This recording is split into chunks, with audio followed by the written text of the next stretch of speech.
Bapak, Ibu, Saudara yang dikasihi oleh Tuhan, salam sejahtera dalam Tuhan Yesus Kristus.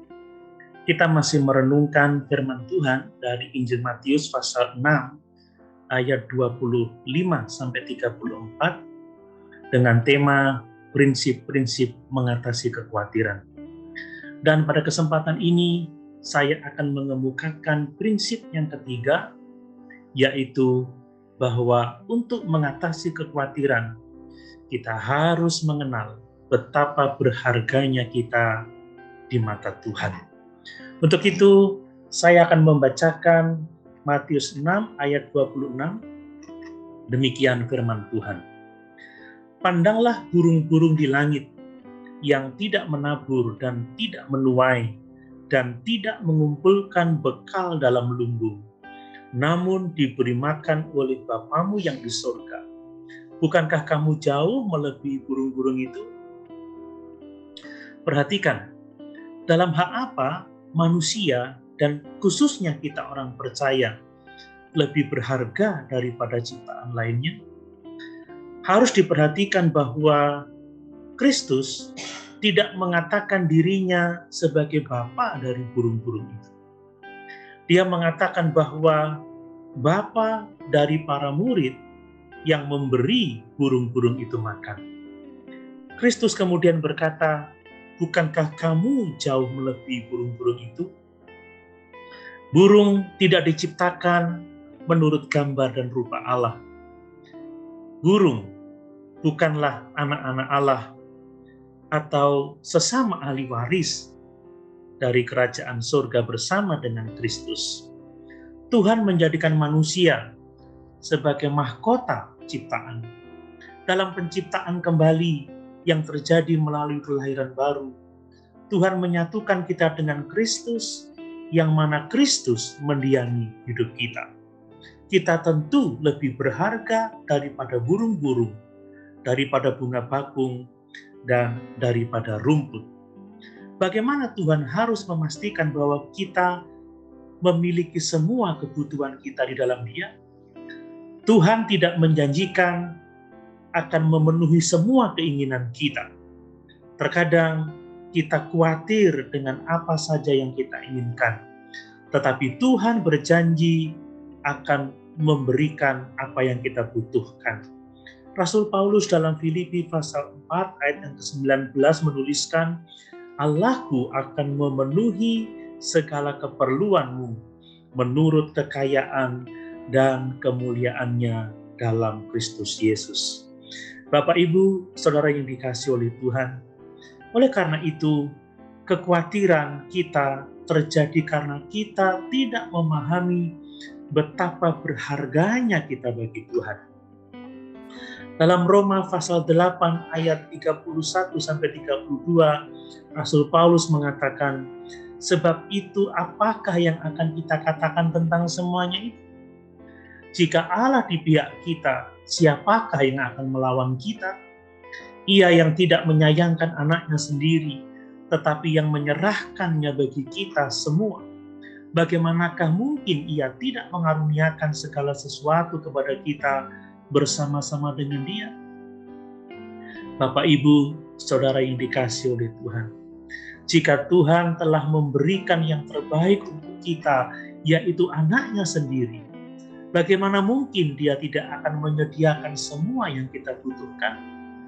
Kita berharga di mata Tuhan. Itulah sebabnya Tuhan pasti menyediakan semua kebutuhan kita. Nah, bagaimana kita dapat bertumbuh dalam memahami betapa berharganya kita bagi Tuhan? Yang pertama, kita harus terus-menerus membaca Alkitab untuk mengetahui betapa berharganya kita bagi Tuhan. Kita harus mempelajari segala sesuatu yang Tuhan katakan tentang kita dan segala sesuatu yang Dia janjikan kepada kita. Kita harus sungguh-sungguh memahami kebenaran-kebenaran ini secara pribadi. Semakin kita melakukannya, semakin kita akan dapat mengatasi kekhawatiran kita. Terus-menerus mempelajari firman Tuhan sangat penting, Karena dunia selalu memberitahu kita segala sesuatu yang berbeda. Dunia mengatakan kita adalah hasil dari evolusi tanpa tujuan. Kita membutuhkan gelar, kita membutuhkan posisi, kita membutuhkan uang dan kecantikan, ketampanan untuk menjadi berharga. Tetapi Tuhan berkata, kita adalah segala-galanya bagi Dia. Kita adalah biji mata Tuhan. Kita harus terus-menerus mendengar dan menerima suara Tuhan untuk dapat mengatasi kekhawatiran kita.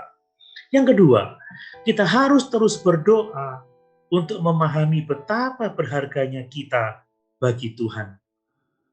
Dalam Efesus pasal 1 ayat yang ke-18, Rasul Paulus berdoa, dan supaya ia menjadikan mata hatimu terang, agar kamu mengerti pengharapan apakah yang terkandung dalam panggilannya, betapa kayanya kemuliaan bagian yang ditentukannya bagi orang-orang kudus. Perhatikan, Rasul Paulus memohon agar jemaat di Efesus mengetahui, tentunya secara pribadi, kekayaan warisan Allah dalam umatnya. Rasul Paulus tidak berdoa agar mereka mengetahui warisan mereka di dalam Tuhan, tetapi bahwa orang percaya adalah warisan Tuhan. Bagi Tuhan kita adalah upahnya. Kita adalah sukacita dan semangatnya. Kita ini spesial di hadapan Tuhan. Karena Paulus berdoa agar orang Efesus mengetahui hal ini, itu berarti bahwa mereka tidak mengetahuinya sebagaimana mestinya. Dan doa adalah sarana untuk bertumbuh dalam pengetahuan ini. Oleh karena itu, kita harus terus berdoa untuk mengetahui betapa berharganya kita bagi Tuhan. Dalam Sefanya pasal 3 ayat 17 dituliskan, Tuhan Allahmu ada di antaramu sebagai pahlawan yang memberi kemenangan. Ia bergirang karena engkau dengan sukacita. Ia membaharui engkau dalam kasih-Nya. Ia bersorak-sorak karena engkau dengan sorak-sorai. Luar biasa. Tuhan kita sangat menikmati kita sehingga Ia bersorak-sorai untuk kita dan ingin menenangkan kita dari segala kekhawatiran dengan kasih-Nya yang besar. Kita harus terus bertumbuh dalam memahami kenyataan ini untuk mengatasi kekhawatiran kita. Tidak diragukan lagi. Inilah alasan mengapa setan terus-menerus menyerang karakter Tuhan. Dia ingin agar Hawa dan Ayub berpikir bahwa Tuhan tidak dapat dipercaya dan jahat. Dan oleh karena itu, setan ingin Hawa dan Ayub mengutuki Tuhan. Jika setan bisa membuat kita meragukan karakter Tuhan dan betapa berharganya kita bagi Tuhan, dia bisa menghanguskan kita dengan keraguan, kecurigaan, ketakutan, dan depresi. Semuanya itu sungguh-sungguh akan merugikan kita. Tahukah kita betapa berharganya kita di mata Tuhan? Kita adalah anak-anak kesayangannya. Itu sebabnya jangan kita khawatir lagi. Bapak, Ibu, Saudara yang dikasihi oleh Tuhan, apa saja kebohongan yang diajarkan oleh dunia kepada orang percaya dan semua orang pada umumnya tentang identitas kita? Bagaimana kebohongan atau harapan masyarakat ini mempengaruhi hidup kita secara negatif? Dengan cara apa Tuhan telah mengungkapkan kepada kita betapa berharganya kita bagi Tuhan? Bagaimana hal ini mempengaruhi hidup kita? Bapak, Ibu, Saudara yang dikasihi Tuhan, mari kita memahami bahwa kita berharga di mata Tuhan.